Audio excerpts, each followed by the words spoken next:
Takže jsem dojel na místo, kam jsem chtěl. Tady dneska budu spát. To tady je fakt boží. Vzal jsem stopaře. Ty jsem vzal za poslední 2 týdny víc stopařů než za posledních 5 let. A je to spisovatel z Ameriky. Procestoval celý svět. No, takže dáme něco ugrilovat.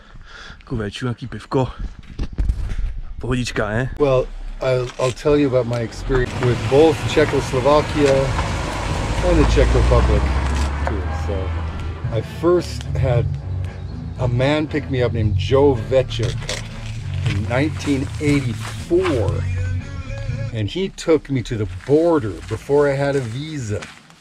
He just drove me to the border in the Bommerwald from Germany, and I was just curious, and he took me to the border of the communist country.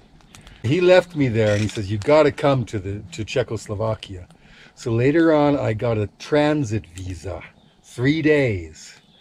And boy, oh boy, the cops made sure I kept moving, because I entered in the west.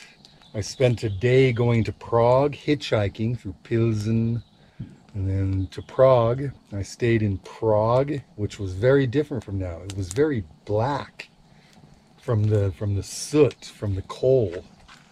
It wasn't cleaned up, but it was still very interesting, and the beer was still good.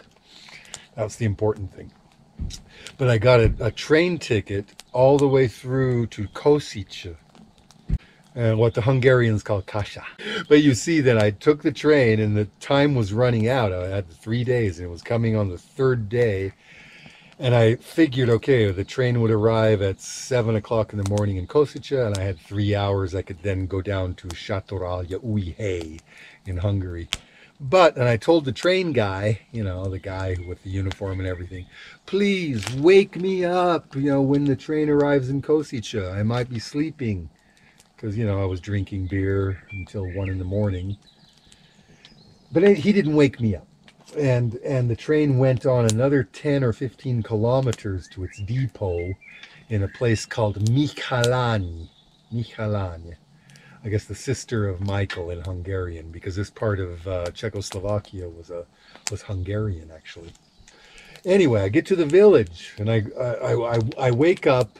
I don't know what time is it, and it's 8:30, and I had till like 9 o'clock to get out of the country, because you had to get out of the country. You can't be 3 days and 2 minutes. You have 3 days, and that's it.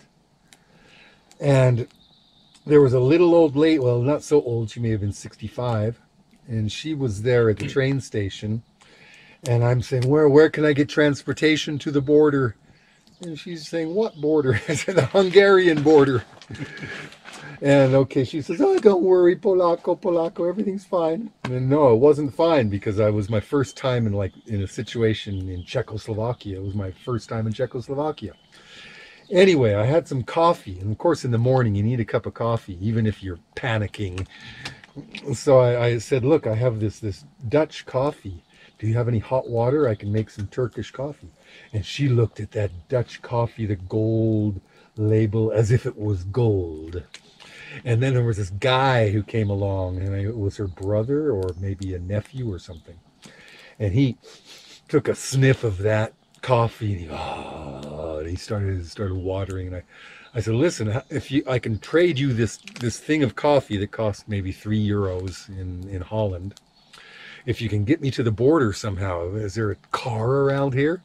Because there were nothing but I could smell the livestock. But the man had 2 horses, and he said, okay. He ran, and he got his 2 horses, and he led them and saddled mine. He didn't matter. He just had a rope.